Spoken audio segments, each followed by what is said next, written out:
अस्सलाम वालेकुम वरहमतुल्लाहि वबरकातुहू। नाज़रीन, ये आदिल राजा साहब हैं जिनको आप सोशल मीडिया पर सुनते भी होंगे। थोड़ा सा मैं इनके बारे में अर्ज़ कर दूं, फिर मैं असल बात की तरफ आती हूँ। इनका मानना है कि इमरान है तो पाकिस्तान है, अगर इमरान नहीं तो पाकिस्तान भी नहीं। नाज़रीन, ये इनके अपने अल्फाज हैं, मेरे नहीं। वैसे भी ये इनका ज़ाती मामला है। हमारा तो पाकिस्तान की सियासत से कोई लेना देना ही नहीं और ना ही हमारा वोट है, मगर फिर भी ऐसे लोग हमें किसी न किसी रंग में अंदर घसीटते रहते हैं और फिर हम जवाब देने पर मजबूर हो जाते हैं। ये इश्क़ इमरानी में इतने ज़्यादा डूब चुके हैं कि ये इमरान के लिए कुछ भी करने को तैयार नज़र आते हैं और कोई मौका हाथ से जाने नहीं देते जब इदारों के ख़िलाफ़ और इमरान के हक़ में मुल्क में अवाम के जज्बात भड़का कर फितना और फसाद पैदा करने की कोशिश ना करते हों। नाज़रीन, ये मेरी ज़ाती राय है, मुमकिन है बहुत से लोग इससे इत्तेफाक ना करें। मैं समझती हूँ कि इख्तलाफ अपनी जगह, मगर उसके लिए ऐसा कोई तरीक़ेकार इख्तियार नहीं करना चाहिए जिससे मुल्क में इंतशार फैलता हो।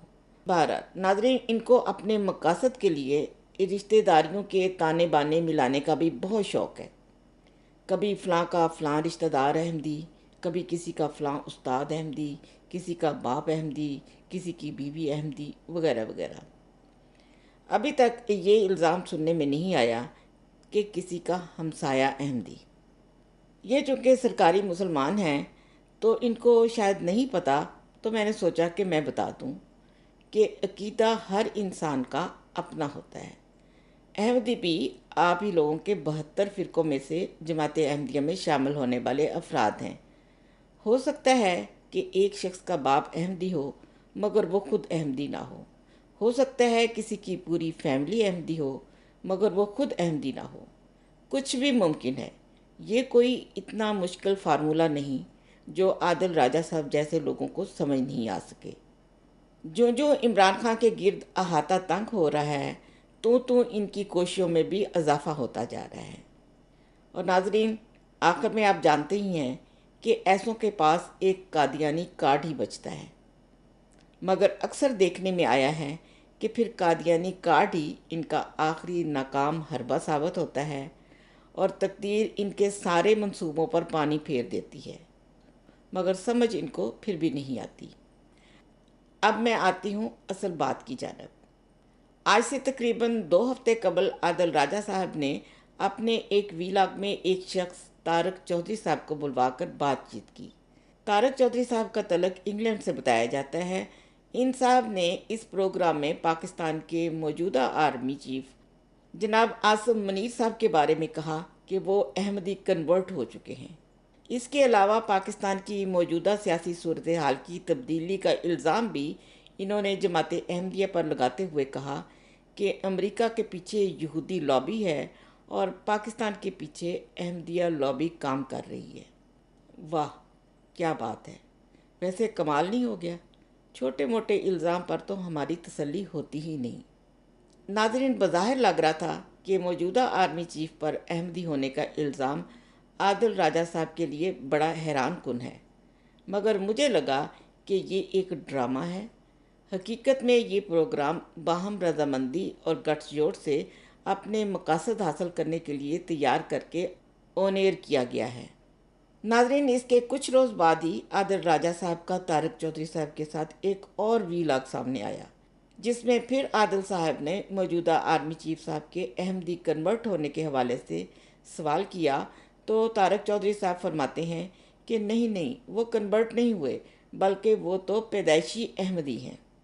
नाज़रीन, आदिल राजा साहब अपने इसी वीलॉग में बता चुके थे कि आर्मी चीफ जनाब आसिम मुनीर साहब सुन्नी मुसलमान थे, इनकी बेगम शिया थी, बाद में ये ख़ुद भी शिया हो गए।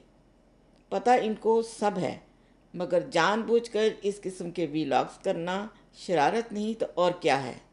बात अभी ख़त्म नहीं हुई। नाज़रीन, 3-4 रोज़ कबल आदिल राजा हैदर मेहदी साहब के प्रोग्राम में आए। यहाँ आकर उन्होंने तारक चौधरी वाली बातों से भी बड़ा इंकशाफ किया। कहने लगे तारक चौधरी साहब ने उन्हें बताया है کہ army chief general Asim Munir صاحب قادیانی کنورٹ ہو چکے ہیں اور وہ اپنا آرمی چیف کا عہدہ سنبھالنے سے پہلے لندن سے کنورٹ ہو کے پھر انہوں نے جا کر عہدہ سنبھالا ہے۔ آخر میں جاتے جاتے عادل راجہ صاحب نے اس خواہش کا اظہار بھی کیا کہ کاش ان کی بیعت کرتے ہوئے کی ویڈیو سامنے آ جائے تو بات بن جائے، شاید کہنا بھول گئے۔ طارق چودھری صاحب اور عادل راجہ صاحب کے ہر پل بدلتے الزامات کے حوالے سے اتنا ہی کہوں گی کہ جھوٹ سے آپ وقتی فائدہ تو شاید اٹھا سکتے ہوں، مگر کامیابی اسی کا مقدر بنتی ہے جو سچ کی راہ پر چلتا ہے۔ جھوٹ کا انجام شرمندگی اور ناکامی کے سوا کچھ نہیں۔ آخر میں عادل راجہ صاحب کو میرا مشورہ ہے کہ آئندہ جب بھی قادیانی کارڈ کھیلیں تو یاد رکھیں کہ کس پروگرام میں کیا بات کی تھی۔ بندہ جھوٹ بولے تو یاد نہیں رہتا کہ کب اور کہاں کیا کہا تھا۔ یہ قادیانی کارڈ ہے ہی بڑا فضول، بندے کو کنفیوز کر کے رکھ دیتا ہے۔ اجازت چاہوں گی۔ السلام علیکم ورحمۃ اللہ وبرکاتہ۔